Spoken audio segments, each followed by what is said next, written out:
Narrated by Abu Huraira.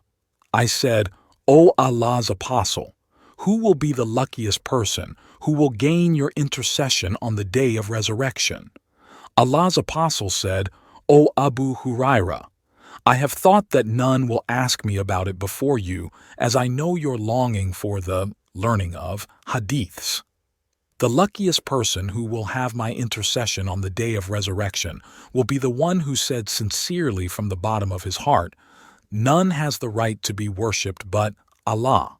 And Umar bin Abdul Aziz wrote to Abu Bakr bin Hazm, Look for the knowledge of Hadith and get it written, as I am afraid that religious knowledge will vanish and the religious learned men will pass away, die. Do not accept anything save the Hadiths of the Prophet. Circulate knowledge and teach the ignorant, for knowledge does not vanish except when it is kept secretly to oneself. Narrated by Abdullah bin Amr bin al-As.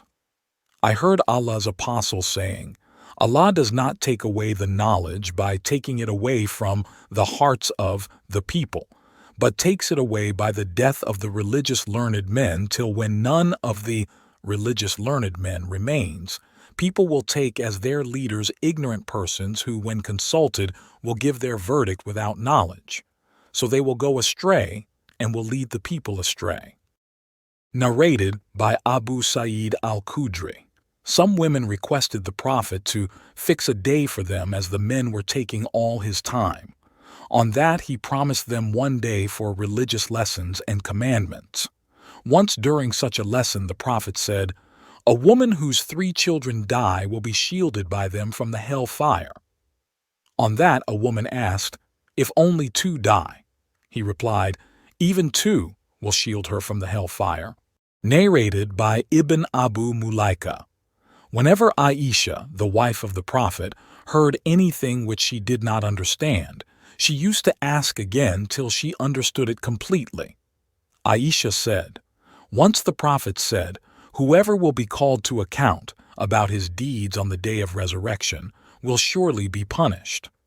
I said, Doesn't Allah say, He surely will receive an easy reckoning? 84.8. The Prophet replied, This means only the presentation of the accounts, but whoever will be argued about his account will certainly be ruined. Narrated by Sa'id.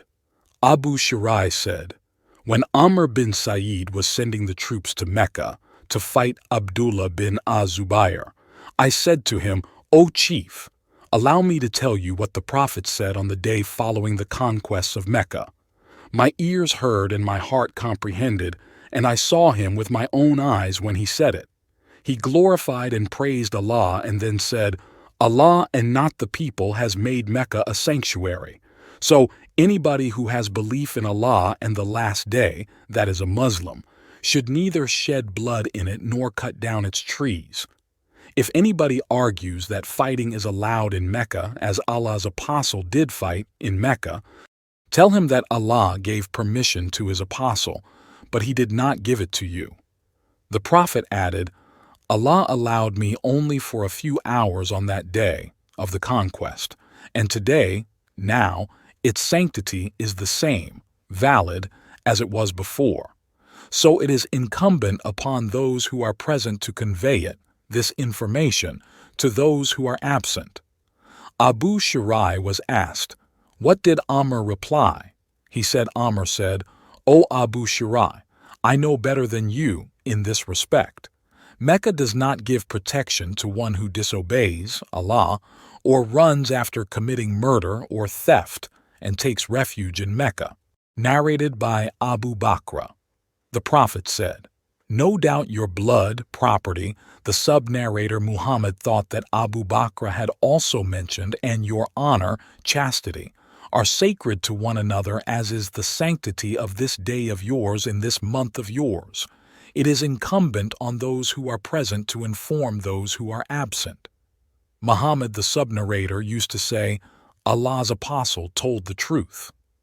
The Prophet repeated twice, No doubt, haven't I conveyed Allah's message to you? Narrated by Ali. The Prophet said, Do not tell a lie against me, for whoever tells a lie against me, intentionally, then he will surely enter the hellfire. Narrated by Abdullah bin Az-Zubayr.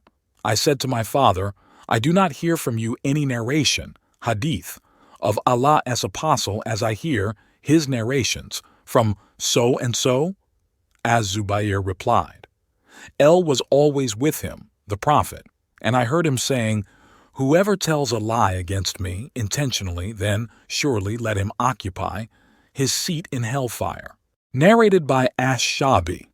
Abu Juhayfa said, I asked Ali, have you got any book which has been revealed to the Prophet apart from the Quran? Ali replied, No, except Allah's book or the power of understanding which has been bestowed by Allah upon a Muslim or what is written in this sheet of paper with me. Abu Juhayfa said, I asked, what is written in this sheet of paper? Ali replied, it deals with the diya, compensation, blood money, paid by the killer to the relatives of the victim, the ransom for the releasing of the captives from the hands of the enemies, and the law that no Muslim should be killed in qisas, equality in punishment, for the killing of a disbeliever.